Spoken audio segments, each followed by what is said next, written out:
Welcome to my YouTube channel HR educational hub মৰমৰ ছাত্ৰ ছাত্ৰীসকল আজি আমি আলোচনা কৰিম ক্লাস 10 ৰ এছামিছৰ মডেল কোৱেশ্চন পেপাৰ 2 ইয়াৰ আগতে আমি যে প্ৰেক্টিস সেট তোমাৰ 1 2 ডিসকাশন কৰিছো আজি আমি 2 নম্বৰটো ডিসকাশন কৰিম ইয়াতে যিমান কোৱেশ্চন আছে অৰ্থাৎ 100 মাৰ্কৰ কোৱেশ্চন আমি 100% আলোচনা কৰিম মৰমৰ ছাত্ৰ ছাত্ৰীসকল এই প্ৰেক্টিস সেটত তোমালোকৰ বহুতেই ইম্পৰ্টেন্ট হয় ইয়াৰ পৰা তোমাৰ 95% কোৱেশ্চন তোমাৰ কমন আহাৰ চান্স আছে আৰু তোমালোকৰ ইয়াতে যিখিনি গ্ৰামাৰ পাৰ্ট আছে গ্ৰামাৰ পাৰ্টখিনি বহুতেই ইম্পৰ্টেন্ট হয় মৰমৰ ছাত্ৰ ছাত্ৰীসকল তোমালোকে অলপমান মনোযোগেৰে শুনা ভিডিওটো তোমালোকে গল্প আকাৰে শুনিবা তোমালোকৰ হেবোৰ মনত থাকিব ঠিক আছে বাৰু আৰু তোমালোকে জানাই সায়েন্স আৰু ম্যাথছৰ ম্যাক্সিমাম কোৱেশ্চন পেপাৰ মই সলিউশন কৰি দিছো প্ৰিভিউড এক্সামিনেশনৰ কোৱেশ্চন পেপাৰ তোমালোকৰ সায়েন্স আৰু ম্যাথছৰ ভালদৰে প্ৰেক্টিস কৰা আৰু তোমাৰ এছামিছৰ তোমাৰ যদি চ্যাপ্টাৰ ওয়াইজ যদি তোমালোকৰ নোটস লাগে তোমালোকে নোটস পাই যাবা তাৰ লগতে তোমাৰ যেটো বৈচিত্ৰ্যময় অসমত যিখিনি তোমাৰ কোৱেশ্চন আছে সেই কোৱেশ্চনখিনি লৈ মই এটা ভিডিও বনাই আছো তাৰ পৰা তোমাৰ 10 মাৰ্ক 100% কমন পৰিব এটো গ্যাৰান্টি দিম মই তোমালোকৰ এই 10 মাৰ্কটো 100% কমন পৰিব বৈচিত্ৰ্যময় অসমৰ পৰা তোমালোকৰ যদি এই প্ৰেক্টিস সেটৰ যেটো তোমাৰ ফাৰ্স্ট প্ৰেক্টিস সেট আছে আৰু এই 2 নম্বৰ প্ৰেক্টিস সেট আছে এই দুটা ইয়াৰ পিছত আৰু আমি দুটা প্ৰেক্টিস সেট আমি আলোচনা কৰিম টোটাল 4টা প্ৰেক্টিস সেট আমি আলোচনা কৰিম ঠিক আছে তো 4টা প্ৰেক্টিস সেটৰ তোমাৰ যদি পিডিএফ ফাইল লাগে সলিউশনৰ পিডিএফ ফাইল লাগে তোমালোকে পিডিএফ ফাইল পাই যাবা ভিডিওটো হেকলৈকে চাই থাকা মই মোৰ পাৰ্সোনাল WhatsApp নম্বৰ দি দিম তোমালোকে তাৰ পৰা পাই যাবা কিন্তু তুমি পে কৰিব লাগিব কিবা এটা টকা তাৰ পিছতে তুমি পিডিএফ ফাইলখিনি পাই যাবা ইয়াৰ পিছত চোৱা তোমাৰ এটো ক অংশ এটো তোমাৰ কি কৈছে ইয়াতে চোৱা প্ৰথম প্ৰশ্নটোত কৈছে যে হেমবৰুৱাই সম্পাদন কৰা এখন আলোচনীৰ নাম লিখা যিকোনো এখন লিখিবলৈ দিছে তো তুমি এটো লিখি দিবা পছুৱা বুলি লিখি দিবা পছুৱা এটো কি আছিল হেমবৰুৱাৰ এখন আলোচনী আছিল এটো শুদ্ধ উত্তৰ হৈ যাব অসমত কেতিয়াৰ পৰা কেতিয়ালৈ বঙাল ভাষাৰ শিক্ষাৰ মাধ্যম আছিল এই কোৱেশ্চনটো কিন্তু তোমালোকে সোশ্যাল সায়েন্সতো পঢ়িছা এটো আছিল কেতিয়াৰ পৰা কেতিয়ালৈ এটো আছিল তোমাৰ 1836 ৰ পৰা 1836 ৰ পৰা কিমানলৈ আছিল এটো আছিল তোমাৰ 1873 লৈকে হয়নে অসমীয়াত লিখিলে এটো 1837 চনৰ পৰা এটো আছিল তোমাৰ 1873 চনলৈ আছিল ইয়াৰ পিছত 2 নম্বৰ প্ৰশ্নটো চোৱা 2 নম্বৰ প্ৰশ্নটো তোমাৰ কি কৈছে ক নম্বৰত এটো কৈছে নাৰায়ণ মূৰ্তি কোন আছিল তো নাৰায়ণ মূৰ্তি আছিল তোমাৰ ভাৰতবৰ্ষৰ লগতে বিশ্বৰ এখন কি আছিল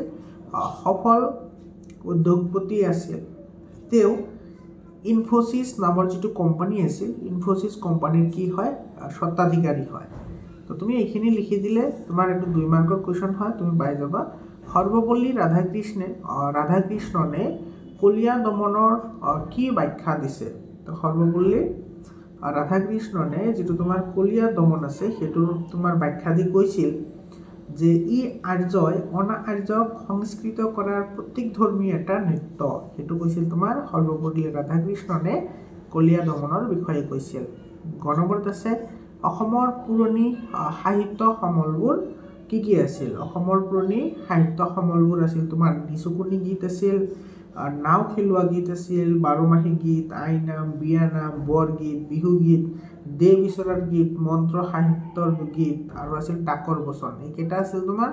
অসমৰ পুৰণি সাহিত্যৰ সমলবোৰ ঠিক আছে বাৰু এৰ পিছত তোমাৰ 3 নম্বৰ কোৱেশ্চনটো চোৱা 3 নম্বৰ কোৱেশ্চনটো তোমাৰ কি কৈছে এতে চোৱা 3 নম্বৰ কৈছে যে উদ্যোগী পুৰুষ সিংহৰ সমান এলেহুৱা কাপুৰুষৰ নিচান শিক্ষক গৰাকীয়ে কিয় এনেদৰে কৈছিল তুমি বুজাই লিখা মই তোমালোকক এটো কাহিনী আকাৰে কৈ আছো তোমালোকে ভালদৰে মনোযোগেৰে শুনিবা তোমালোকে বুজি পাবা ইয়াতে চোৱা যেনে কৈ তোমাৰ সিংহ হৈছে বনৰ ৰজা আৰু সিহঁতৰ যদি কোনো এটা কাৰ্যৰ কাৰণে সিহঁতে যদি আগ্ৰহী হয় বা কোনো এটা কাৰ্যৰ প্ৰতি বা যেনেকুৱা ধৰা সিহঁতে যেতিয়া খাদ্য গ্ৰহণ কৰে তেতিয়া সিহঁতৰ যিকোনো পৰিস্থিতিত হলে কিন্তু সিহঁতে খাদ্য গ্ৰহণ কৰিব পাৰে তাৰ মানে তুমি যদি উদ্যোগী হ'বলৈ বিচৰা তেতিয়াহলে তোমাৰ যেটো একাগ্ৰতা তোমাৰ যেটো ষ্টেডিনেছ তোমাৰ যেটো মনৰ উইলিং পাৱাৰ হেতু তোমাৰ বহুত কি লাগিব বেছি লাগিব মানে আৰু যদি আমি এলেহুৱাকৈ বহি থাকো যে এটো এনেকুৱা নহয় তেনেকুৱা হ'ব বা কেনেকৈ কৰিম আমাৰ যদি এনেকুৱা যদি ভাব থাকে তেতিয়াহলে হেতু আমাৰ কেতিয়াও কি নহয় সম্ভৱ নহয় বুজি পাইছানে তো এইটোৰ এনসাৰ তুমি কেনেদৰে লিখিবা তুমি এনেদৰে লিখিবা মই কৈ আছো তোমালোকে শুনা অসমীয়া ভাষাত প্ৰচলিত এক সাৰগৰ্ভ প্ৰব্ৰজন হৈছে উদ্যোগী পুৰুষৰ সিংহৰ সমান আৰু এলোহা পুৰুষ কাপুৰুষৰ নিচান সিংহ হল বনৰ ৰজা তাৰ শক্তি সৌৰ্য আৰু সাহস তুলনীয় এই বাক্যটোত উদ্যোগী পুৰুষসকলক সিংহৰ সৈতে তুলনা কৰা হৈছে আৰু এলেহুৱা মানুহজনক বা এলেহুৱা মানুহক তোমাৰ কাপুৰুষৰ লগত তুলনা কৰা হৈছে এজন উদ্যোগী কৰ্মহীন নিবনুৱাৰ মাজত থকা ক্ষুদ্ৰ ব্যৱধান হল এলাহ বুজি পাইছানে এজন সফল উদ্যোগী হ'বলৈ হলে ব্যক্তি এজন ভালেমান গুণৰ অধিকাৰী হ'ব লাগে সকলোৰে এই গুণবোৰ নাথাকে আৰু সফল উদ্যোগী হোৱাটো অতি টান কাম যেহেতু তোমাৰ এই যিবোৰ গুণ তোমাৰ একাগ্ৰতা ডিসিপ্লিন তাৰ পিছত তোমাৰ মনোগ্ৰাহী কেতিয়াও হাৰ নমনা যেটো জেদ এই গুণ সকলোৰে নাথাকে আৰু যিহতৰ নাথাকে সেই সকল তোমাৰ কি হয় এলেহুৱা হয় আৰু সিহঁতে কেতিয়াও উদ্যোগপতি হ'ব নোৱাৰে আৰু যিহতৰ সেই গুণবোৰ আছে সেইহতে তোমাৰ কি হয় প্ৰকৃত উদ্যোগপতি হ'ব পাৰে বুজি পালানে তো মানুহৰ সপোন পূৰণ কৰিবলৈ হলে সৃজনশীল মনৰ অধিকাৰ হ'ব লাগিব সৃজনশীল মানে তোমাৰ কনস্ট্ৰাকটিভিটি তোমাৰ ভাৱ এটা থাকিব লাগিব যে মই বেলেগে যি কৰি আছে তাতকৈ বেলেগ এটা মই কৰিম তেনেকুৱা ধৰণৰ তোমাৰ চিন্তাধাৰা এটা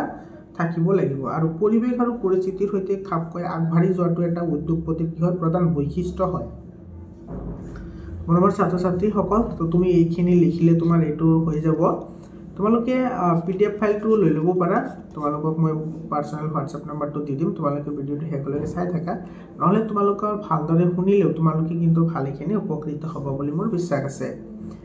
খ নম্বৰ প্ৰশ্নত কৈছে চোৱা প্ৰাক মুছলিম যুগ আৰু মুছলিম যুগৰ ভাৰতীয় ভাস্কৰ্য আৰু শিল্পকলাৰ বিষয়ে এটা টুকা যুগুত কৰা এতে তোমাৰ 4 মাৰ্ক আছে যেহেতু গতিকে এটো তুমি এনেকৈ লিখিবা এটো এনেকৈ লিখিব পাৰা ইয়াতে মুছলিম যুগত শিল্পকলা আৰু ভাস্কৰ্যই এক বিশেষ গতি লাভ কৰিবলৈ সক্ষম হৈছিল মোগল সম্ৰাট বাবৰৰ আৰম্ভ চিত্ৰশিল্পৰ নতুন ধাৰা পোন প্ৰথমতে ভাৰতত প্ৰৱেশ কৰে এই চিত্ৰশিল্পৰ মূলতে আছিল তোমাৰ ব্যক্তিত্ববোধ এটো সকলো বস্তুৰে লগত তোমাৰ কি আছে তোমাৰ যেটো পাৰ্সোনালিটি আছে নে পাৰ্সোনালিটি তোমাৰ কি থাকে সদায় মানে খাপ খাই থাকে তোমাৰ যিমানে পাৰ্সোনালিটি তোমাৰ ডেভেলপমেন্ট হ'ব সিমানে তোমাৰ সকলো কাৰ্যতে তুমি কি কৰিব পাৰিবা ডেভেলপমেন্ট হ'ব পাৰিবা বাবৰ হুমায়ুন বা তোমাৰ মুছলমান সকলে তোমাৰ যিখিনি কীৰ্তিস্তম্ভ বা তোমাৰ সিহঁতৰ যিখিনি তোমাৰ ইঞ্জিনিয়াৰিং টেকনিক আছিল সেই টেকনিকবোৰ ভাৰতক কি কৰিছে নতুন ৰূপ দিছে হয়নে বাবৰৰ পৰৱৰ্তী সময়ত চিত্ৰশিল্পই বিস্তৃত ৰূপ লাভ কৰে ভাস্কৰ্যৰ ক্ষেত্ৰত মুছলমান শাসনৰ সময়ত ভাৰতীয় যেটো সমাজ আছে সেই সমাজৰ বাবদ তোমাৰ কি বুলি কোৱা হয় স্বৰ্ণযুগ বুলিও কোৱা হয় আৰু তাৰে এটা মাত্ৰ এক্সাম্পল এটা হৈছে কি তোমাৰ তাজমহল হয়নে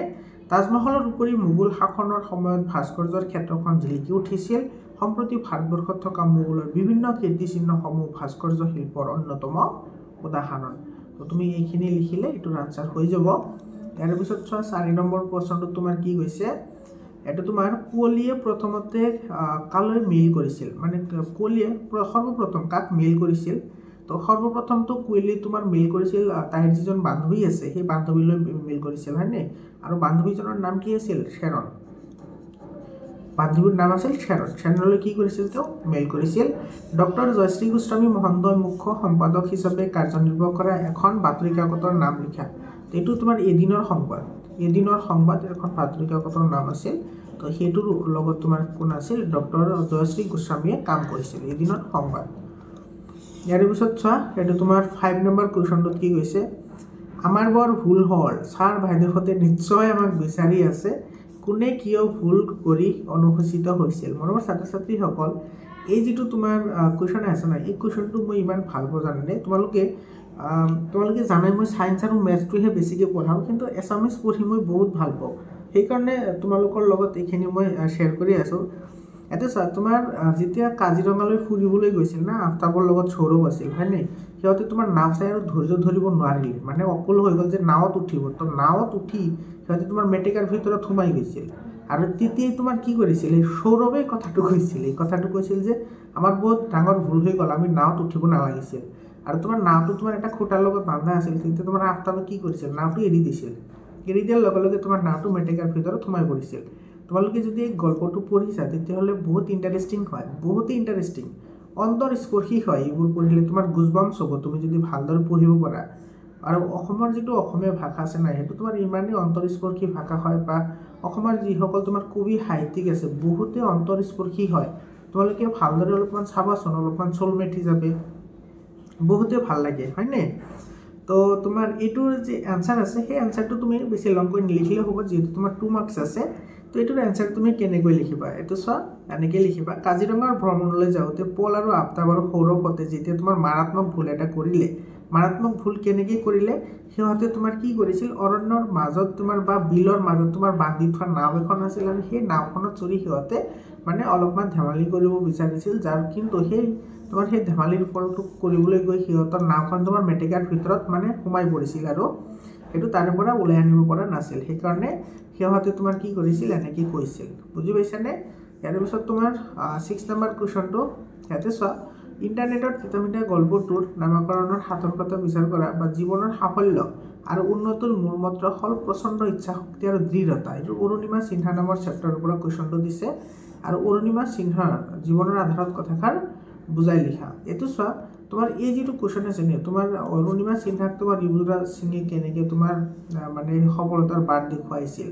তো তোমালোকে যুৱৰাজ সিঙৰ কথাটো জানা 2011ৰ যিটো বিশ্বকাপ আছিল সেই বিশ্বকাপৰ সময়ত তোমাৰ কিন্তু যুৱৰাজ সিঙৰ তোমাৰ কেঞ্চাৰ আছিল কিন্তু সেই কেঞ্চাৰলৈ সি খেলিছিল আৰু আমাৰ ভাৰতবৰ্ষখনক পৃথিৱীৰ সকলোৰে আগত চেম্পিয়ন হিচাপে তোমাৰ দাঙি ধৰিছিল তো এই কথাবোৰ যেতিয়া তোমাৰ অৰুণিমা সিনহাই গম পাইছিল বা অৰুণিমা সিনহাই জানিছিল অৰুণিমা সিনহাই তোমাৰ আৰু আগ্ৰহী হৈছিল আৰু তোৰ মনৰ ইচ্ছা শক্তি বাঢ়িছিল তো যদি তোমাৰ ইচ্ছা শক্তি থাকে তেতিয়াহ'লে তুমি সকলো কাৰ্য কৰিব পাৰা বুজি পাইছানে তো তোমাৰ যিবোৰ 4 নম্বৰ যি কোৱেশ্চন আছে 4 নম্বৰ কোৱেশ্চন কেইটা তোমালোকে চাই ল'বা আৰু এইকেইটা ডিসকাশন কৰিবলৈ গ'লে বহুত ভিডিওটো দীঘল হ'ব তোমালোকে পাৰিলে পিডিএফ ফাইলটো লৈ ল'বা 2 নম্বৰ কোৱেশ্চন কেইটা চোৱা 2 নম্বৰত তোমাৰ কি কৈছে 2 মাৰ্ক বা 1 মাৰ্কৰ যিবোৰ কোৱেশ্চন আছে সেইকেইটা চাম লগতে মোস্ট ইম্পৰ্টেন্ট হৈছে তোমাৰ যিবোৰ গ্ৰামাৰ পাৰ্ট আছে গ্ৰামাৰ পাৰ্টখিনি ঠিক আছে গ্ৰামাৰ পাৰ্টখিনি আমি আলোচনা কৰিম ইয়াতে চোৱা অতি চমু উত্তৰ লিখা এইটো নিগনা শিকাৰীৰ প্ৰকৃত নাম কি সো এই যেটো কোৱেশ্চন আছে না এই কোৱেশ্চনটো তোমাৰ মোটামুটি বহুত জিলাত প্ৰিবোৰ্ড এক্সামিনেশনৰ এটো আহিছে কোৱেশ্চন আৰু এটা কথা তোমালোকৰ এছামিছৰ প্ৰিবোৰ্ড এক্সামিনেশনৰ কোৱেশ্চন পেপাৰ মই সলভ কৰি আছো তোমালোকে ভিডিওবোৰ ৰেগুলাৰলি চাই থাকিবা প্ৰিবোৰ্ড এক্সামিনেশনৰ কোৱেশ্চন পেপাৰৰ সলিউশনো পাই যাবা ইয়াতে নিগনা শিকাৰীৰ প্ৰকৃত নাম কি আছিল নিগনা শিকাৰীৰ তোমাৰ প্ৰকৃত নাম আছিল এটো বাপিৰাম হাজৰিকা হয়নে বাপিৰাম হাজৰিকা এটো বাপিৰাম হাজৰিকা আছিল বাপিৰাম হাজৰিকা আৰু তোমাৰ নুন কুৰমাই কি নুন কুৰমাই হৈছে ইৰানী সকলে প্ৰস্তুত কৰা খেজুৰৰ পৰঠা এটো ইৰানী সকলে প্ৰস্তুত কৰা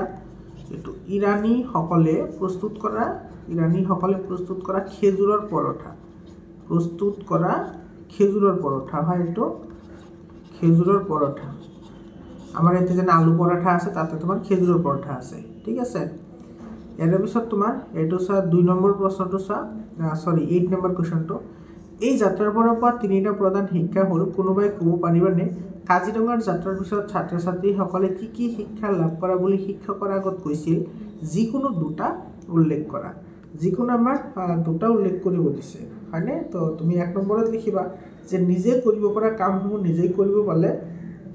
কৰিব লাগে আনে কৰি দিব বুলি বাট চাই থাকিব নালাগে আৰু তোমাৰ খনম্বৰত আমি এটা কথা শিকিছো যে ল'ৰা আৰু ছোৱালী সদায় সমান মানে ল'ৰাই যি কাম কৰিব পাৰে ছোৱালীয়ে সেই কাম কৰিব পাৰিব তো ল'ৰা আৰু ছোৱালী মানে আমাৰ ভেদভাৱ নালাগে তো সেই দুটা কথা তুমি লিখি দিবা 1 নম্বৰত লিখিবা নিজৰ কাম নিজে কৰিব লাগে কাৰো বাট চাই থাকিব নালাগে আৰু তুমি খ নম্বৰত লিখিবা যে ল'ৰা আৰু ছোৱালী সদায় সমান কৃতকাৰ্যতা সকলোৰে সমানে আছে ঠিক আছে এৰ পিছত তোমাৰ যেটো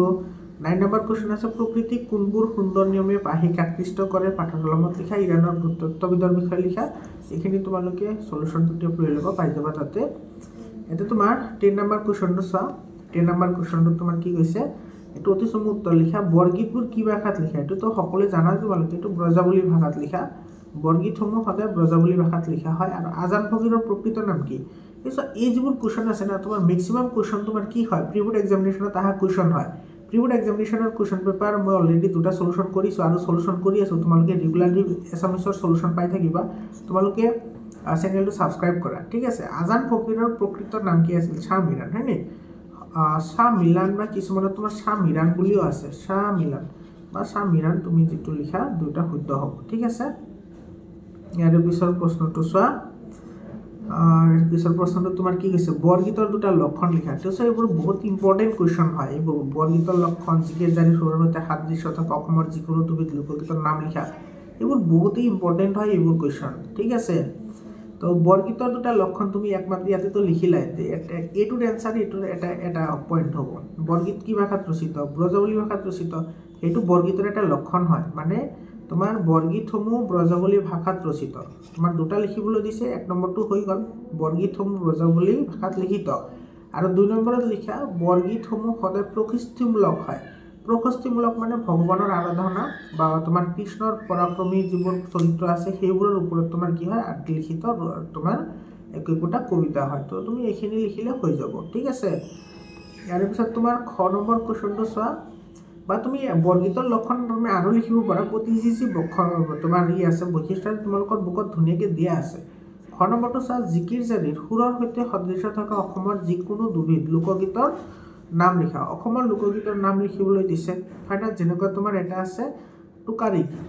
এটা কি আছে টোকাৰী গীত এটা আছে আৰু এটা আছে তোমাৰ কি দেহ বিচৰাৰ গীত এইটো তোমাৰ হুবহু কাৰ নিচিনা হয় জিকিৰ জাৰিৰ লগত মিলে এইটো টোকাৰী গীত আৰু দেহ বিচৰাৰ গীত ইয়াৰ পিছত তোমাৰ এইখিনি চাই ল'বা 13 নম্বৰ কুৱেশ্যনটো চোৱা এইটো কি কৈছে ৰঘুনাথ চৌধুৰীক আমি কি বুলি জানো ৰঘুনাথ চৌধুৰীক আমি কি বুলি জানো বিহগী কবি ৰঘুনাথ চৌধুৰী বিহগী বুলি জানো বিহগী মানে কি জানানে বিহগী মানে হৈছে তোমাৰ পক্ষী বা তোমাৰ চৰাই তো তোমাৰ ৰঘুনাথ চৌধুৰী একচুৱেলি প্ৰকৃতি প্ৰেমী আছিল সেইকাৰণে তেওঁক তোমাৰ বিহগী কবি বুলি কোৱা হয় বিহগ মানে তোমাৰ পাখি বা পক্ষী বা চৰাই হয় ঠিক আছে ইয়াৰ পিছত তোমাৰ খ নম্বৰ কুৱেশ্যনটো চোৱা এইটো তোমাৰ ৰিপিটেড কুৱেশ্যন হয় প্ৰি বোৰ্ড এক্সামিনেশ্যনৰ এইটো তোমাৰ মাজুলী জিলাত আহিছে কুৱেশ্যনটো অলৰেডি বহুতকেইটা কুৱেশ্যন মাজুলী জিলাত আহিছে মাজুলী জিলাত কুৱেশ্যন পেপাৰটো তোমালোকে পাই যাবা তোমালোকে ৰেগুলাৰলি চাই থাকিবা মোৰ চেনেলটো খ নম্বৰত কি কৈছে চোৱা অসমীয়াসকলে কিহেৰে পেঁপা বজাইছিল মহৰ শিঙেৰে তৈয়াৰী পেঁপাবোৰ বজাইছিল কবিয়ে দ্বিতীয়বাৰ লগ পোৱা মানুহজন ক'ত ৰৈ আছিল তেতিয়া তোমাৰ মানুহজন ৰৈ আছিল সাতমহলীয়া ঘৰৰ বাহিৰত ৰৈ আছিল ইয়াৰ পিছত তোমাৰ 14 নম্বৰ কুৱেশ্যনটো চোৱা কি কৈছে প্ৰশস্তি কবিতাটোত কবিয়ে কাৰ আৰু কিয় প্ৰশস্তি কৰিছে প্ৰশস্তি যিটো কবিতা আছে কবিয়ে কাৰ প্ৰশস্তি কৰিছিল কবিয়ে কৰিছিল তোমাৰ সৃষ্টি মানে ভগৱানৰ কি কৰিছিল প্ৰশস্তি কৰিছিল আৰু কিয় কৰিছিল কাৰণ প্ৰকৃতিক ৰূপ আৰাধনাৰ মাজত সোমাই আছে ঈশ্বৰৰ ভক্তিৰ স্বৰূপ হয়নে মানে প্ৰকৃতিৰ যিবোৰ তোমাৰ সৃষ্টি আছে সেই সৃষ্টিসমূহৰ মাজত তোমাৰ আমাৰ পৃথিৱীখনৰ যি সৌন্দৰ্য বা আমাৰ প্ৰাকৃতিক যি সৌন্দৰ্য আছে সেই গোটেইখিনি সৌন্দৰ্য লুকাই আছে আৰু সেইখিনি তোমাৰ কবি এজনে তোমাৰ অভিভূত হৈছিল আৰু সেই অভিভূত হোৱাৰ পিছতে তোমাৰ ভগৱানৰ প্ৰতি তেওঁ কি কৰিছিল প্ৰশস্তি কৰিছিল বা তোমাৰ সেইটো কি কৰিছিল আৰাধনা কৰিছিল ইয়াৰ পিছত তোমাৰ খ নম্বৰটোত কি কৈছে সৈয়দ আব্দুল মালিকক অসমীয়া সাহিত্যত কি অভিধাৰে পৰিচিত তেওঁৰ দ্বাৰা ৰচিত যিকোনো দুখন কবিতা পুথিৰ নাম লিখা সৈয়দ আব্দুল মালিকক অসমীয়াত তোমাৰ কি বুলি কোৱা হয় গল্পৰ সম্ৰাট বুলি কোৱা হয় গল্প সম্ৰাট বুলি কোৱা হয় বহুত ইম্পৰ্টেণ্ট হয় এইবোৰ কুৱেশ্যন গল্প সম্ৰাট বুলি কোৱা হয় সৈয়দ আব্দুল মালিকক আৰু তোমাৰ তেওঁৰ দ্বাৰা ৰচিত দুখন কবিতা পুথিৰ নাম এটা হৈছে তোমাৰ বেদুইন লিখিবা এটা লিখিবা বেদুইন আনটো কি লিখিবা তোমাৰ ছন্দহাৰাৰ কবিতা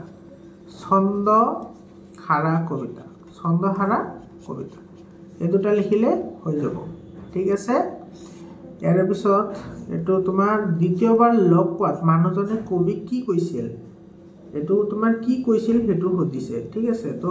দ্বিতীয়বাৰ লগ পোৱাৰ সময়ত মানুহজন ক'ত থিয় হৈ আছিল সাতমহলীয়া বাৰান্দাত থিয় হৈ আছিল হয়নে আৰু তেতিয়া তেওঁ কি কৈছিল তেওঁ কৈছিল যে তোমাৰ নবতে মানুহজনে আখৰে কৈছিল যে সেই ঠাইত কবিয়ে ভাড়াঘৰ বিচাৰি নাপায় আৰু পালেও শান্তিত থাকিব নোৱাৰে মাৰিলে দাহ কৰিবলৈ সেই ঠাইত এজন মানুহ নাই তাত থকা মানুহবোৰ জখৰ দৰে কেৱল নিজৰ ধন সোণবোৰ ৰাখি থাকে আৰু তাত কোনো মানুহৰ কাকোজ হ'বলৈ সময় নাই তো এই কথাখিনি কৈছিল 50 নম্বৰ কুৱেশ্যনটো 4 মাৰ্কৰ কুৱেশ্যন হয় এইখিনিতো তোমাৰ কেনেকৈ লিখিব লাগে তোমালোকে জানাই বহুত ইজি হয় এতিয়া চোৱা আহিছে তোমাৰ গ্ৰামাৰ পাৰ্ট এইটো চোৱা বহুত ইম্পৰ্টেণ্ট হয় এই গ্ৰামাৰ পাৰ্টখিনি ইয়াতে চোৱা তোমাৰ ইয়াতে গ্ৰামাৰ পাৰ্টত তোমাৰ কি কৈছে ইয়াতে তলৰ যিকোনো এটাৰ বেগ বাক্য সহ সমাসৰ নাম লিখা সমাসৰ নাম লিখিবলৈ দিছে এতিয়া চোৱা যিটো তোমাৰ পিতৃভক্তি মানে কি তোমাৰ পিতৃভক্তি মানে আছে তোমাৰ পিতৃত যি ভক্তি কৰে তেওঁক পিতৃভক্তি বুলি কয় আৰু পিতৃভক্তিটো তোমাৰ কি হয় এইটো তৎপুৰুষ সমাস হয় কি পুৰুষ তৎপুৰুষ ঠিক আছে তৎপুৰুষ সমাস হয় দুমাহী মানে হৈছে তোমাৰ 2 মাহৰ সমাহাৰ ঠিক আছে দুমাহী বুলি কয় 2 মাহৰ সমাহাৰ দুমাহী এইটো হ'ব তোমাৰ দ্বিগু সমাস এইটো দ্বিগু সমাস হ'ব ঠিক আছে তাৰমানে তোমাৰ সংখ্যাবাচক কোনো আহিলে তুমি হেতু দ্বিগু সমাস বুলি জানিবা মনত ৰাখিবা সংখ্যাবাচক মানে দুটা যেনেকুৱা ত্ৰিফলাটো তোমাৰ কি হয় তিনি ফলৰ সমাহাৰ এইটো তোমাৰ দ্বিগু সমাস হয় তাৰ পিছত তোমাৰ ত্ৰিনয়ন মানে কি তোমাৰ তিনিটা নয়নৰ সমাহাৰ হেতু তোমাৰ কি হ'ব দ্বিগু সমাস হ'ব বুজি পাইছানে তো তাৰ পিছত আছে তোমাৰ দিগম্বৰ মানে হৈছে দিক অম্বৰ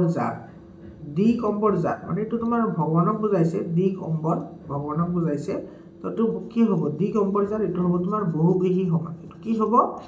বহুব্ৰীহি সমাস হ'ব যেনেকুৱা তোমাৰ পিতাম্বৰ আছে পিতাম্বৰ তোমাৰ বহুব্ৰীহি সমাস হয়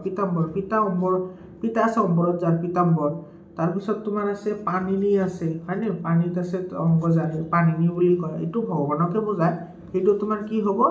বহুব্ৰীহি সমাস হ'ব বুজি পালানে তো এই তিনিটা হৈ গ'ল ইয়াৰ পিছত খ নম্বৰটো চোৱা তলৰ যিকোনো এটা শব্দৰ সন্ধি ভাঙা মৰমৰ ছাত্ৰ ছাত্ৰীসকল তোমালোকক সমাসৰ বিষয়ে আৰু অলপ কওঁ যদি তোমাৰ আৰু শব্দটো আহে না আৰু যদি তোমাৰ কি আহে আৰু শব্দ আহে তেতিয়াহ'লে সেইটো তোমাৰ কি হৈ যাব আৰু শব্দ আহিলে সেইটো তোমাৰ দণ্ড সমাস হৈ যাব ঠিক আছে দণ্ড যেনেকুৱা চাৰিআলি হৈছে তোমাৰ চাৰিটালিৰ সমাহাৰ এইটো তোমাৰ দ্বিগু সমাস হ'ব দণ্ড সমাস হ'ব তোমাৰ যেনেকুৱা তোমাৰ ৰাম লক্ষ্মণটো তোমাৰ কি হয় ৰাম আৰু লক্ষ্মণ হয় সেইটো দণ্ড সমাস হ'ব বুজি পালা তাৰপিছত তোমাৰ ভাই আৰু ভনী এনেকুৱাবোৰ হয় তাৰপিছত তোমাৰ ইয়াতে চোৱা সন্ধি ভাঙা দিছে চোৱা সন্ধি এটা দিছে উদগ্ৰ তোমালোকে কিন্তু এইবোৰ ভুল কৰা বহুতে কমন মিষ্টেক কৰা দেখা যায় এইটো চোৱা উদগ্ৰ তুমি যদি লিখা এইটো উদগ্ৰ তোমালোকে চাবা দেই এইবোৰ বহুত ইম্পৰ্টেণ্ট হয় উদগ্ৰটো কি হ'ব জানা এইটো হ'ব উৎ যোগ অগ্ৰ তেতিয়াহে তোমাৰ উদগ্ৰ হয় এইটো উদগ্ৰ আৰু তোমাৰ ওমকাৰ এইটো ওমকাৰটো কি হ'ব ওমকাৰটো হ'ব তোমাৰ ওমযোগ কি হ'ব কাৰ হ'ব হিমালয়টোতো জানাই তোমালোকে এইটো হিমযোগ আলয় এইটো কি হ'ব হিমালয় আৰু যিটো তোমাৰ সংস্কৃতি এইটো মেক্সিমাম ভুল কৰে সংস্কৃতি কি হ'ব জানা এইটো সমযোগকৃতি এইটো তোমাৰ সংস্কৃতি হয় সংস্কৃতি ইয়াৰ পিছত চোৱা তোমাৰ গড় নম্বৰ কুৱেশ্যনটো কি হৈছে তলত দিয়া বাক্যটো সৰল বাক্যলৈ পৰিৱৰ্তন কৰা এইটো তোমাৰ জটিল বাক্যত দিয়া আছে এইটো সৰল বাক্যত লিখিব লাগে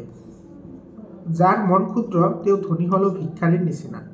বাপৰে বহুত ডেঞ্জাৰাছ কথা কৈছে দেই এইটো হয়নে এইটো ভাল লাগিছে যে কথাটো জানি যাৰ মন ক্ষুদ্ৰ তেওঁ যিমান ধনী হ'লেও তোমাৰ কি হ'ব ভিক্ষাৰী এইটো তুমি শুদ্ধ কেনেকৈ লিখিবা এইটো ক্ষুদ্ৰ মনৰ মানুহ ধনী হ'লেও ভিক্ষাৰীৰ নিচিনা বুজি পাইছা ক্ষুদ্ৰ মনৰ মানুহ ধনী হ'লেও ভিক্ষাৰীৰ নিচিনা এইটো হ'ব সৰল বাক্য ঘ নম্বৰটো চোৱা ঘ নম্বৰত তোমাৰ কি কৈছে তলত দিয়া যিকোনো এটা শব্দৰ এইটো মৃধান্য আৰু মৃধান্য খ হোৱাৰ কাৰণ লিখা ভূমিষ্ঠ ইয়াতে ভূমিষ্ঠ শব্দ আছে ইয়াতে চোৱা তোমাৰ ভূমি শব্দৰ পিছত তোমাৰ যদি মৃধান্য খৰ লগত যদি তোমাৰ ট বৰ্গৰ আখৰ যদি যোগ হয় তেতিয়াহ'লে তোমাৰ এইটো কি হ'ব দন্ত খটো তোমাৰ কি হ'ব মৃধান্য খলৈ পৰিৱৰ্তন হ'ব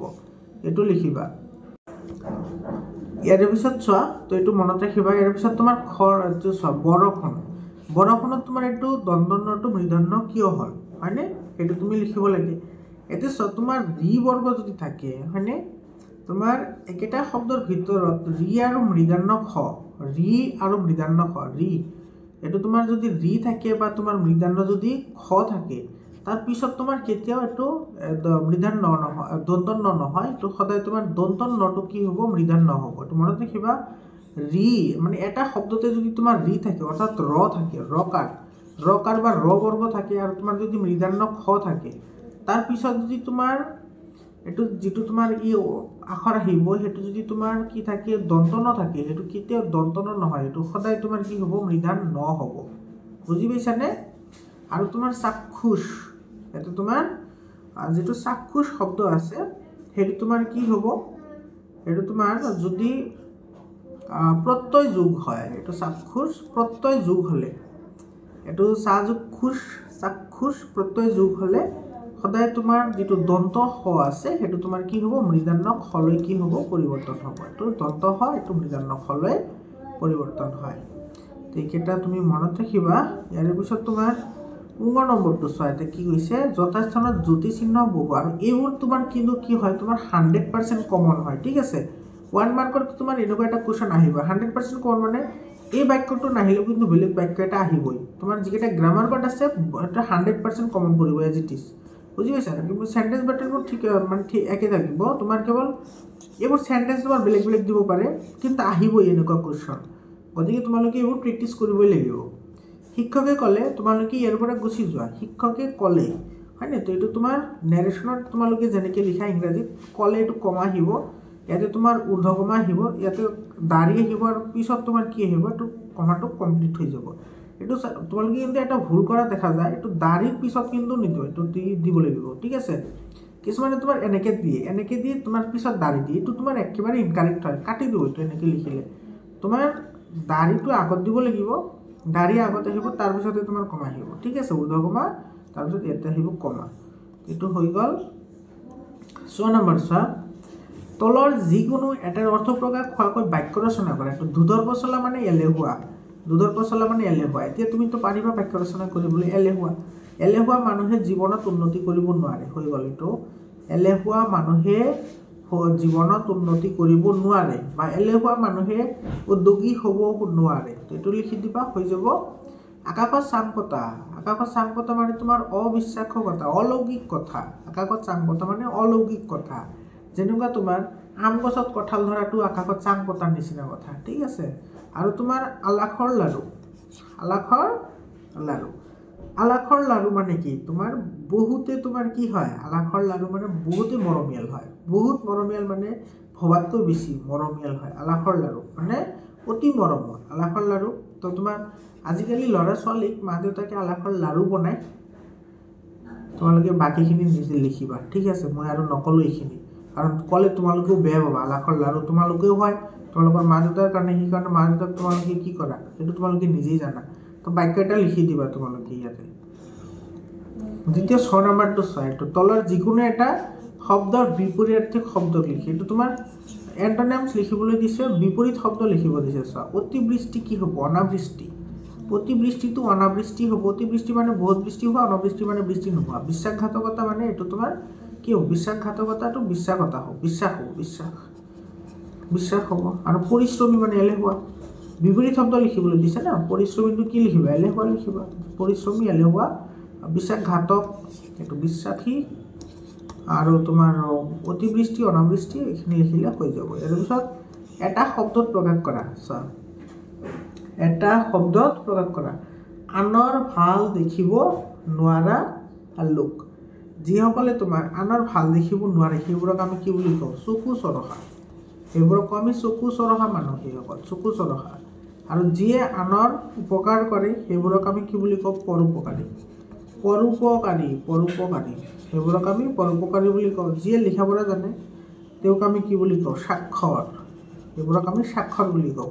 আৰু যিয়ে তোমাৰ লিখা পঢ়া নাজানে, সেইবোৰক নিৰক্ষৰ বুলি কোৱা হয়, নিৰক্ষৰ। ঠিক আছে, লিখা পঢ়া নজনাসকলক নিৰক্ষৰ বুলি কয়, আৰু লিখা পঢ়া জনাসকলক সাক্ষৰ বুলি কয়। ইয়াৰ পিছত তোমাৰ প্ৰত্যয় ভাঙাটো দিছে। চোৱা, প্ৰত্যয় ভাঙাটো এইটো প্ৰত্যয় ভাঙি দেখুওৱা, অনাতাঁৰ। প্ৰথমত আছে কি, অনাতাঁৰ। অনাতাঁৰটো কি হ'ব, অনাযুক্তাৰ। এইটো অনাযুক্তাৰ। অনাতাঁৰ। অনুভৱটো কি হ'ব, অনুযোগ ভৱ। অনুভৱ। ফুলামটো কি হ'ব, ফুল যোগ আম ফুলাম ফুল যোগ আম ফুলাম হ'ব আৰু তোমাৰ ধূলিয়ৰি ধূলিয়ৰিটো কি হ'ব ধূলি যোগ অৰি এইটো ধূলি যোগ অৰি ধূলিয়ৰি এইটো চাই এইটো অন্তস্তীয় হৈ যাব এই দুটা লগ হ'লে ধূলিয়ৰি এইটো হৈ গ'ল ইয়াৰ পিছত তোমাৰ সমাৰ্থক শব্দ লিখিব দিছে সমাৰ্থক শব্দ তোমাৰ কি কাৰেং কাৰেং মানে ৰাজপ্ৰসাদ হয় মানে পেলেচ ৰাজপ্ৰসাদ কাৰেং মানে ৰাজপ্ৰসাদ অগ্নি মানেতো জানাই তোমালোকে অগ্নি মানে জুই অনিল লিখিব পাৰা বনহি আৰু পৱন মানে হাৱা মানে বতাহ পৱন মানে কি হয় বতাহ হয় হাৱা হয় কি লিখা ইয়াৰ পিছত তোমাৰ চোৱা ভাৱ সম্প্ৰসাৰণ কৰা এইটো অব্যাসৰ নৰ কৰ্ণৱতী কৰে হৰ মানে অভ্যাস কৰিলে তুমি এনেকুৱা কোনো কাম নাই যিটো তুমি কৰিব নোৱাৰা সকলো কাম তোমাৰ কাৰণে সুবিধাজনক হয় আৰু তোমালোকৰ এছামিছৰ যিখিনি নোটছ আছে মোৰ তাতে তোমালোকক সেউৰ ইয়াতে এইবোৰ আছে গোটেইখিনি আৰু এই বছৰৰ কাৰণে তোমাৰ যিটো এছেৰ কথা তোমালোকে কৈ আছে এইটো বহুত ইম্পৰ্টেণ্ট হয় ক নম্বৰটো এছেটো বহুত ইম্পৰ্টেণ্ট হয় বহুত ইম্পৰ্টেণ্ট মানে মই ভেৰি ভেৰি ইম্পৰ্টেণ্ট দিছিলোঁ এইটো তোমালোকে এইটো মুখস্থ কৰিবা ঠিক আছে আৰু বানপানী এটা আছে আৰু এটা আছে তোমাৰ বৰ্তমান যিটো বিজ্ঞান বিজ্ঞানৰ অৱদান তোমালোকে তিনিটা চাবাচোন বিজ্ঞানৰ অৱদান এই তিনিটা চাবা বহুত ইম্পৰ্টেণ্ট হয় এই তিনিটা ইয়াৰ পিছত তোমাৰ 2 নম্বৰ প্ৰশ্নটো চোৱা নেপালী বা গোৰ্খা জনগোষ্ঠীৰ লোকসকলক কি নৃগোষ্ঠীয় লোকৰ সংমিশ্ৰণ লাল মোহৰীয়া পাণ্ডা বুলি তোমাৰ কবিয়ে কি বুজাইছে এইটো আমাক সুধিছে তো ইয়াতে চোৱা তোমাৰ এই 2 মাৰ্কৰ বা 3 মাৰ্কৰ যিবোৰ কুৱেশ্যন আছে নাই সেই কুৱেশ্যনবোৰ তুমি কেতিয়াও কি কৰিব নোৱাৰা এৰিব নোৱাৰা 2 আৰু 3 মাৰ্কৰ কুৱেশ্যনবোৰ এৰি দিলে তোমালোকৰ মাৰ্ক কিন্তু একেবাৰে তাৰমানে আগ নামাৰিব আৰু তুমি তেতিয়া আগবঢ়াবলৈ হ'লে তোমাৰ বহুত কি হ'ব মানে প্ৰব্লেম হ'ব বুজি পাইছানে তো তোমালোকে সদায় চেষ্টা কৰিবা যাতে এইবোৰ যাতে কেতিয়াও কি নহয় মানে এৰি দিয়াৰ কোনো ধৰণৰ যাতে প্ৰশ্ন নাহে এতিয়া চোৱা তোমাৰ ক নম্বৰ যিটো তোমাৰ প্ৰশ্ন আছে সেই প্ৰশ্নটোৰ এনসাৰ তুমি কি লিখিবা এতে নেপালী বা গোৰ্খা জনগোষ্ঠীসকলক কি নৃগোষ্ঠীয় সংমিশ্ৰণ হয় এইটো তোমাৰ যিবোৰ নেপালী বা গোৰ্খা জনগোষ্ঠীৰ মানুহ আছে সেইসকল তোমাৰ আৰ্য মংগোলীয় গোষ্ঠীৰ লোক হয় আৰ্য মংগোলীয়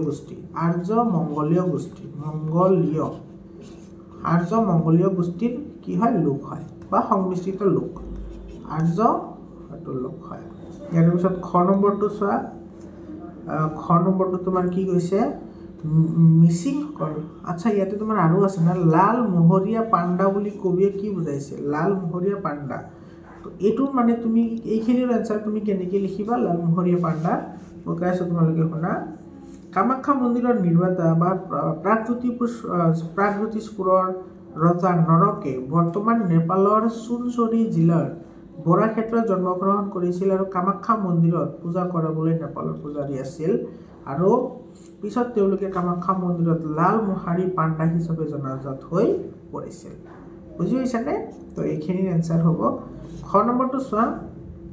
মিচিংসকলৰ ধৰ্মপন্থা সম্পৰ্কে চমুকৈ লিখা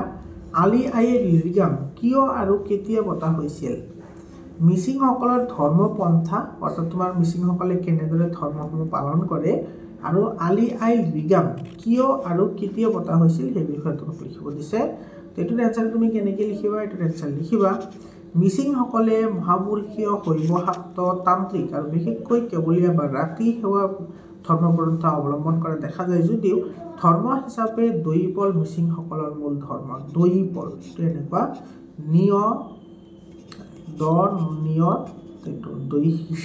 দৈপল এইটো হৈছে তোমাৰ মিচিংসকলৰ মূল ধৰ্ম ঠিক আছে কুকুৰাক সততে বিপদ আপদৰ পৰা ৰক্ষা কৱচ হিচাপে বিশ্বাস কৰে ধৰ্মীয় উৎসৱ দবুৰ পূজা তাৎপৰ্যপূৰ্ণ বিভিন্ন দেৱতাৰ তুষ্টৰ অৰ্থে দবুৰাত ৰজাপৰ আগবঢ়োৱা হয় ঘৰখনত গুচি অকুচি আৰু উন্নতিৰ দেৱতাৰ খুব দৃষ্টি থকা বুলি বিশ্বাস কৰে জন্মৰে পৰা মৃত্যুলৈ জীৱনটোক দৈপল বা সূৰ্য চন্দ্ৰে পৰিচালনা কৰে বুলি মিচিংসকলৰ বিশ্বাস আছে আৰু আলি আই লৃগাং এইটোৰ বিষয়ে তুমি লিখিবা এনেকৈ মিচিংসকলৰ কৃষি উৎসৱ আলি আই লৃগাং তিনিটা পদৰ সমষ্টি হয় আলি আই আৰু লৃগাং আলি মানে মাটিৰ তলত থোৱা বীজ আই মানে হ'ল গা গছৰ ওপৰত থোৱা বীজ বা ফল বা গুটি আৰু লিৰিকাং শব্দৰ অৰ্থ হৈছে ৰোপণ কাৰ্যৰ শুভাৰম্ভ তো বীজ গুটি যোৱা কাৰ্যৰ শুভাৰম্ভ বুলিলে আমি কি বুজি পাওঁ আলি আই লিৰিকাং বুলি বুজি পাওঁ আৰু এইটো কেতিয়া কৰা হয় কেতিয়া পতা হয় এইটো হয় ফাগুন মাহৰ প্ৰথম বুধবাৰ দিনা ফাগুন মাহৰ প্ৰথম বুধবাৰ দিনা এইটো কৰা হয় চমুটকা লিখিবলৈ দিছে শুভব্ৰহ্ম আদিবাসীসকল এইখিনি তোমালোকে চাই ল'বা ইয়াৰ পিছত চোৱা তোমাৰ 21 নম্বৰ কুৱেশ্যনত কি কৈছে এইখিনি চোৱা নাগাৰ্জুন কোনখন প্ৰাচীন ভাৰতীয় বিশ্ববিদ্যালয়ৰ শিক্ষক আছিল এতে তোমাৰ নাগাৰ্জুনৰ কথা কৈছে নাগাৰ্জুন ক'ত আছিল তো শ্ৰী ধন্যকটক বিশ্ববিদ্যালয়ৰ প্ৰধান শিক্ষক আছিল নাগাৰ্জুন শ্ৰী ধন্যকটক বিশ্ববিদ্যালয় খ নম্বৰত কৈছে চাণক্যই ৰচনা কৰা বিখ্যাত গ্ৰন্থখনৰ নাম কি এইটো অৰ্থশাস্ত্ৰ চাণক্যই ৰচনা কৰা এইটোৰ নাম কি আছিল অৰ্থশাস্ত্ৰ খ নম্বৰ অপশ্যনটো কাৰেক্ট অপশ্যন হয় 22 নম্বৰ কুৱেশ্যনটো চোৱা তক্ষশিলা বিশ্ববিদ্যালয়ৰ যিকোনো তিনিজন প্ৰখ্যাত ছাত্ৰৰ নাম লিখা আৰু লগতে তেওঁলোক কিয় বিখ্যাত আছিল তাৰ উল্লেখ কৰা তো যেহেতু বিখ্যাত নাম লিখিবলৈ দিছে প্ৰাক্তন ছাত্ৰ এজন আছিল তোমাৰ পাণিনি কোন আছিল পাণিনি তাৰপিছত আছিল জীৱক হয়নে পাণিনি জীৱক তাৰপিছত আছিল চাণক্য আৰু এটা আছে অঙ্গুলিমালা এইটো অঙ্গুলিমালাটো মনত ৰাখিব পৰা এই চাৰিজন মনত ৰাখিব পৰা কিছুমান জিলাত তোমাৰ চাৰিটা আহিছে 2 মাৰ্ক আছে ঠিক আছে তো অঙ্গুলিমাল আৰু তেওঁলোক কিয় বিখ্যাত আছিল কাৰণ তোমাৰ জীৱক কি আছিল জীৱক এজন বিখ্যাত চিকিৎসক আছিল গৌতম বুদ্ধৰ চিকিৎসা কৰিছিল যেটো জীৱক এই জীৱকজন তোমাৰ চিকিৎসক আছিল আৰু গৌতম বুদ্ধৰ কি কৰিছিল চিকিৎসা কৰিছিল পাণিনি আছিল অষ্টাধ্যায়ী ব্যাকৰণ প্ৰণেতা আৰু সংস্কৃত ভাষাৰ জন্মদাতা এই কাৰণে তোমাৰ কি আছিল পাণিনি বিখ্যাত আছিল তাৰপিছত তোমাৰ চাণক্য মৌৰ্য বংশীয় ৰজা চন্দ্ৰগুপ্তৰ ব্ৰাহ্মণ মন্ত্ৰী আছিল এই কাৰণে চাণক্য বিখ্যাত আছিল আৰু তো তোমালোকে জানাই তোমাৰ ৰাজনীতি আৰু অৰ্থনীতিৰ এগৰাকী বিচক্ষণ পণ্ডিত আছিল তেওঁৰ বিশ্ববিখ্যাত গ্ৰন্থ অৰ্থশাস্ত্ৰ চাণক্যই অৰ্থশাস্ত্ৰ লিখিছিল সেই কাৰণেতো তোমাৰ কি আছিল বিখ্যাত আছিল নালন্দা বিশ্ববিদ্যালয় এইটো খ নম্বৰ চা নালন্দা বিশ্ববিদ্যালয়ৰ বিষয়টি চমুটকা লিখা এইটো বহুত ইম্পৰ্টেণ্ট কুৱেশ্যন হয় এইবোৰ কুৱেশ্যন বহুত ইম্পৰ্টেণ্ট কুৱেশ্যন হয় তো তোমাৰ নালন্দা বিশ্ববিদ্যালয়ৰ বিষয়ে তোমাৰ যদি লিখিবলৈ দিয়ে তুমি কি লিখিবা এনেকৈ লিখিবা প্ৰাচীন ভাৰতৰ সবাতোকৈ বিখ্যাত শিক্ষানুষ্ঠান আছিল নালন্দা বিশ্ববিদ্যালয়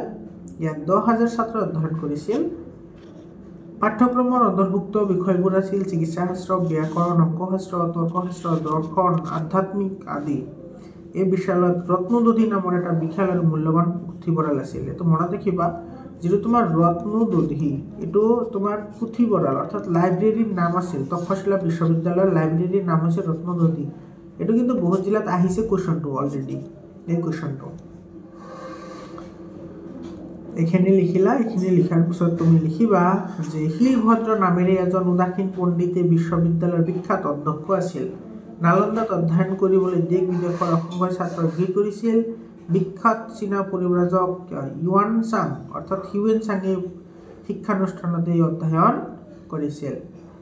23 নম্বৰ কুৱেশ্যনটো এটা তোমাৰ 3 মাৰ্কৰ কুৱেশ্যন হয় 24 নম্বৰ কুৱেশ্যনটো চোৱা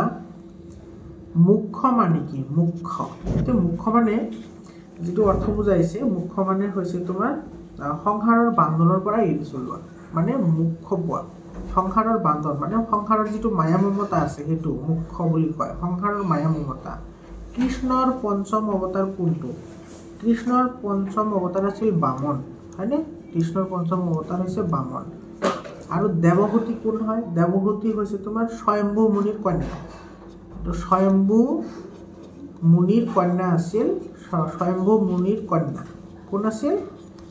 তোমাৰ দেৱহূতি আছিল ইয়াৰ পিছত তোমাৰ চোৱা হল এবে তোৰ সময় হ'ব জাতিৰ ঝাড়ুদাৰ যে ভাই কথা পাখিৰ অৰ্থ বুজাই লিখা এটো চোৱা 25 নম্বৰ কুৱেশ্যনটোৰ এনসাৰ তুমি কেনেকৈ লিখিবা জাবৰ জোথৰ চোতাল ঘৰ লেতেৰা কৰি পেলোৱাৰ নিচিনাকৈ পৰাধীনতাৰ গোলামী হিংসা দেশ ভেদভাৱ ঘৃণাঘৃণী স্বাৰ্থভেদ আদিয়ে জাতীয় জীৱনত কলুষিত কৰি তুলিছে মানে আমি যদি আমাৰ মনৰ যদি যিবোৰ ভাৱ আছে আমাৰ মনৰ যিবোৰ কামনা আছে সেইবোৰ যদি আমি দেশৰ কাৰণে নলগাও বা সেইবোৰ কৰি যদি আমাৰ ঘৰ এখনৰ নিচিনা যেনেকৈ লেতেৰা হৈ থাকে জাবৰ জোথৰেৰে তেনেকৈ আমাৰ মনটো যদি তেনেকৈ আমি জাবৰ জোথৰ কৰি ৰাখোঁ তেতিয়াহ'লে আমাৰ মনটো বা আমাৰ জীৱনটো বৃথা হৈ যাব। সেইকাৰণে যেনেকৈ ঘৰ লেতেৰা হ'লে আমি ঝাৰু মাৰি ঘৰ চাফা কৰোঁ, ঠিক তেনেদৰে আমাৰ মনৰ হিংসা অহিংসা দেশ বিদেশ সেই গোটেইখিনি কথা আমি কি কৰিব লাগিব, ঝাৰু মাৰাৰ নিচিনাকৈ আমি মনৰ পৰা আঁতৰাই দিব লাগিব। সেইখিনি বুজাইছে কবিজনে, আৰু সেই কথাখিনি তুমি ইয়াতে লিখিলে হৈ যাব। ঠিক আছে। কবিৰ লগত ৰিলেটেড যিমানবোৰ প্ৰশ্ন আছে সেইবোৰ প্ৰশ্ন তুমি ডাইৰেক্টলি মুখস্থ কৰাৰ কোনো দৰকাৰ নাই। তুমি ডাইৰেক্টলি মূলভাৱ মুখস্থ কৰিবা, য'ৰ পৰা প্ৰশ্ন আহিলেও তুমি লিখিব পাৰিবা মূলভাৱ লিখিলে। ঠিক আছে। ইয়াৰ পিছত চোৱা, এই প্ৰশ্নখিনি দিছে তোমালোকে চাই ল'বা। এতিয়া 27 নম্বৰ কুৱেশ্যনটো কি কৈছে চোৱা, তলৰ যিকোনো 3টা শব্দৰ বিপৰীত শব্দ লিখা। বিপৰীত শব্দ লিখিব দিছে ইয়াতে। ঘৃণা, ঘৃণাটো কি লিখিবা? এইটোতো সকলোৱে জানে, এইটো নজনা কোনেও নাই। এইটো প্ৰেম হয়। স্বাৰ্থ, স্বাৰ্থটো কি হ'ব? স্বাৰ্থ মানে ত্যাগ কৰা, স্বাৰ্থ মানে ত্যাগ কৰা। ঠিক আছে। বিপৰীত বিপৰীত লিখিবলৈ দিছে হা। ঘৃণাটো প্ৰেম হ'ব, স্বাৰ্থটো ত্যাগ হ'ব, জীৱন মৰণ, জীৱন হ'লে কি হ'ব? মৰণ হ'ব। বীৰ হ'লে কি হ'ব? কাপুৰুষ, বীৰ হ'লে কি হ'ব? কাপুৰুষ হ'ব। বুজি পালানে? ইয়াৰ পিছত চোৱা 28 নম্বৰ কুৱেশ্যনটো চোৱা। 28 নম্বৰ কুৱেশ্যনত কি কৈছে, তলৰ বাক্য দুটা শুদ্ধ ৰূপত লিখা। তেওঁ গান মাৰি আছে, বাপৰে গান মাৰি আছে বুলি, এইটো কি হ'ব? গান মাৰি ঠেক গাই হ'ব। তেওঁ গান গাই আছে, তেওঁ গান গাই আছে। তেওঁ বজাৰ গ'ল, এইটো বজাৰ নহয়, যিহেতু ঠাইৰ নাম হ'লে লৈ হ'ব দেই, ঠাইৰ নাম হ'লে লৈ হ'ব। মানে দেউতা বজাৰলৈ গ'ল, দেউতা বজাৰলৈ গ'ল হ'ব, এইটো লৈ হ'ব, দেউতা বজাৰলৈ গ'ল। আৰু এটা কথা তোমালোকে মনত ৰাখিবা, তোমাৰ যদি শ্ৰেণী উল্লেখ থাকে, তোমালোকে এই কথাখিনি মনত ৰাখাচোন। শ্ৰেণী উল্লেখ থাকিলে কেতিয়াও টা শব্দ ইউজ নহয়, বা মান শব্দটো ইউজ নহয়। টা বা মান শব্দ কেতিয়াও ইউজ নহয়। যেনেকুৱা মই, তুমি যদি এনেকৈ লিখা যে মই 10ম শ্ৰেণীৰ ছাত্ৰ, 10মান শ্ৰেণীৰ ছাত্ৰ, মই 10মান শ্ৰেণীৰ ছাত্ৰ, তেতিয়াহ'লে এইটো ভুল হয়। এইটো কি হয়? ভুল হয়, কাৰণ এইটো মান শব্দ ইউজ কৰিছা। এইটো মান শব্দটো নালাগে। এইটো শুদ্ধ উত্তৰ হ'ব মই 10ম শ্ৰেণীৰ ছাত্ৰ। এইটো বুজি পাইছানে? ইয়াৰ পিছত চোৱা, তোমাৰ এই 29 নম্বৰ যিটো কুৱেশ্যন আছে, যিকোনো দুটাৰ সূত্ৰ লিখি উদাহৰণ দিয়া। এই কুৱেশ্যনটো ইয়াতে গোটেইকেইটা মই দিয়া আছে, তোমালোকে চাই ল'বা। মই এইটো ছন্দ কি, ছন্দৰ ভাগবোৰ এইটো ৰিলেটেড এটা মই ভিডিঅ' আপলোড কৰিছোঁ, সেই ভিডিঅ'টো তোমালোকে চাই ল'বা। এইটো এছামিছৰে প্লেলিষ্টত তোমাৰ দিয়া আছে, তোমালোকে চাই ল'বা। আৰু তাতে মই লিখি দিছিলোঁ যে 4 মাৰ্কটা 100% কমন, আৰু এইটো 100% কমন আহিবই মেট্ৰিকত। ঠিক আছে। ইয়াৰ পিছত একো নাই, আমাৰ এইখিনি শেষ হৈ গ'ল। মৰমৰ ছাত্ৰ ছাত্ৰীসকল, তোমালোকৰ যদি PDF ফাইল লাগে তোমালোকে PDF ফাইলো পাই যাবা, আৰু যদি সলিউশ্যন ফাইল লাগে তোমালোকে সলিউশ্যনো পাই যাবা। সলিউশ্যনৰ কাৰণে কিন্তু পে কৰিব লাগিব তোমালোকে। মৰমৰ ছাত্ৰ ছাত্ৰীসকল, আজিৰ কাৰণে এইখিনিয়ে। আশা কৰিছোঁ তোমালোকৰ ভিডিঅ'টো ভাল লাগিছে। কেনেকুৱা লাগিছে তোমালোকে কমেণ্ট কৰি জনোৱা, আৰু তোমালোকৰ প্ৰিপাৰেশ্যন কেনেকুৱা চলি আছে সেই বিষয়ে মোক জনোৱা। আকৌ লগ পাম বেলেগ এটা ভিডিঅ'লৈ। ধন্যবাদ।